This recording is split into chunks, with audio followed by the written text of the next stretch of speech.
ગુજરાતની અંદર 30 વર્ષથી જે પક્ષ સત્તામાં છે, ચૂંટણી ટાણે શું ખરેખર એમને ઉમેદવાર નહીં મળતા હોય કે પછી ચૂંટણી સમયે એમની પાસે એટલું ફંડ નહીં હોય કે એમને કોઈક ઉમેદવારને ખરીદવા પડે? ગુજરાતમાં ચૂંટણીનો માહોલ છે એટલે સ્વાભાવિક છે કે એક પક્ષ બીજા પક્ષની સામે આંગળી ચીંધે, સવાલ કરે, સામે પક્ષે આશા પણ રાખવામાં આવે કે જવાબ મળે, કાં પછી પ્રત્યાક્ષેપ પણ થાય. પણ આ બધાની વચ્ચે એક ચર્ચા એ થઈ રહી છે કે મહાનગરપાલિકા હોય, નગરપાલિકા, તાલુકા પંચાયત, જિલ્લા પંચાયત જો તમારે લડવી હોય, જો તમે ઉમેદવાર તરીકે જાહેર થવા માંગતા હોય ભારતીય જનતા પાર્ટીમાંથી, તો પછી તમારે આટલા પૈસા આપવા પડશે. આ વાત અમે કેમ કરી રહ્યા છીએ તેમની વિગતે ચર્ચા કરીએ. નમસ્કાર, આપ જોઈ રહ્યા છો નિર્ભય ન્યૂઝ અને હું છું આપની સાથે રિદ્ધિ.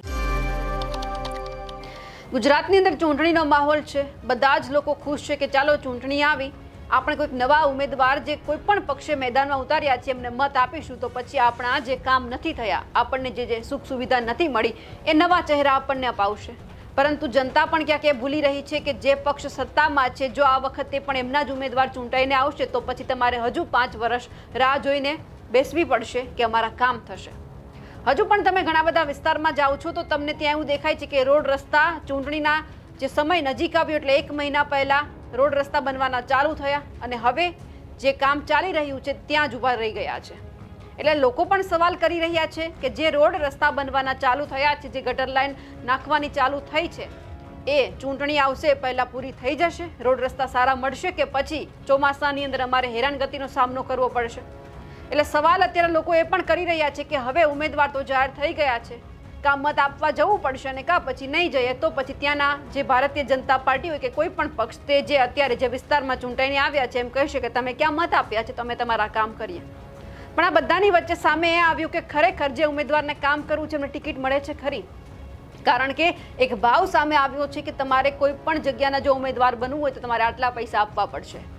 કોંગ્રેસના મહિલા નેતા જેનીબેન ઠુમર એમણે ફેસબુક પોસ્ટ કરી છે અને સીધા જ સવાલ છે સરકાર ઉપર કર્યા છે અને એમણે પોસ્ટની અંદર લખી દીધું છે કે તમારે જો કોઈ પણ ચૂંટણી લડવી છે તો પછી તમારે આટલા પૈસા આપવા પડશે. મહાનગરપાલિકાના ઉમેદવારના એમણે ભાવ લખ્યા છે 30 થી 60 લાખ રૂપિયા. જિલ્લા પંચાયત ઉમેદવારના ભાવ છે 15 થી 25 લાખ રૂપિયા. તાલુકા પંચાયત ઉમેદવારના ભાવ છે 2 થી 5 લાખ. નગરપાલિકા ઉમેદવારના ભાવ છે 2 થી 5 લાખ. ફોર્મ રદ કરાવો, પાછું ખેંચો કે ઉમેદવાર ગાયબ કરાવો, વિસ્તાર પ્રમાણે ભાવમાં ફેરફાર હોઈ શકે છે. 30 વર્ષની સત્તા પછી પણ આવું કરવું પડે તો ધૂળ પડી તમારી સત્તામાં. ભારતીય જનતા પાર્ટીનું નામ ક્યાંય જ નથી લખ્યું, પરંતુ સીધો જ આક્ષેપ કર્યો છે કે 30 વર્ષની જેમની સત્તા છે એમણે છેલ્લે જો આવું કરવું પડતું હોય તો ધૂળ પડી છે તમારી સત્તામાં. ગુજરાતની અંદર કોની સત્તા છે એ સૌ કોઈ જાણે છે કે 30 વર્ષથી કોણ કામ અહીંયા કરી રહ્યું છે? ભારતીય જનતા પાર્ટી. એટલે સીધા જ આક્ષેપ કરી દેવામાં આવ્યા છે. એટલે આમના ઉપરથી ક્યાંક એવું લાગે છે કે જો તમારે ઉમેદવાર બનવું હોય તો પછી પૈસા આપવા પડે, કાં તો પછી તમારા પક્ષ પાસે ફંડ નથી એટલા માટે આટલા પૈસા લેતા હોય, કાં પછી ઉમેદવારોની કમી છે. ઘણી બધી જગ્યા ઉપર આપણે એવું જોઈ રહ્યા છીએ કે ખરેખર જેમણે પરસેવો પાડ્યો છે ભારતીય જનતા પાર્ટી એમના માટે કામ કરી રહ્યા છે રાત દિવસ. જો એમને ટિકિટ નથી આપવામાં આવતી તો પછી એ ભાજપના જે કાર્યાલય એમને નજીક પડતા હોય, જે વિસ્તારમાં આવતા હોય ત્યાં જઈને હોબાળો કરે છે કે રાત દિવસ અમે મહેનત કરીએ તો અમને ટિકિટ નથી મળતી, જે વ્યક્તિના ચહેરા અમે ક્યારેય જોયા નથી એમને તમે ઉમેદવાર બનાવી દો છો. એટલે સ્વાભાવિક છે કે કાં પછી પૈસા આપવામાં આવ્યો હોય, કાં પછી કોઈકની સાથે અંગત સંબંધ હોય. જે મોટા નેતાઓ છે ભારતીય જનતા પાર્ટીમાં, ઘણી બધી વખત આપણે જોયું કે જ્યારે ચૂંટણી આખી જાહેર થઈ, ઉમેદવારોની યાદી પણ જાહેર થઈ રહી હતી, એ પછી ભારતીય જનતા પાર્ટીમાં યાદી બહાર આવે કે ન આવે પહેલાં જ ઘણા એવા ઉમેદવાર હતા કે જેમને ફોન આવી ગયા હતા. ફોન એવા વ્યક્તિને આવ્યા હતા કે જેમના સંબંધ ભૂપેન્દ્ર પટેલ, અમિત શાહ, વડાપ્રધાન નરેન્દ્ર મોદી એમની સાથે સારા હોય. એટલે ત્યારે ઉમેદવારો પણ એવું કહી રહ્યા છે કે શું અમારી પાસે પૈસા નથી, અમે ફક્ત પરસેવો પાડ્યો છે, તમને ટિકિટ નહીં.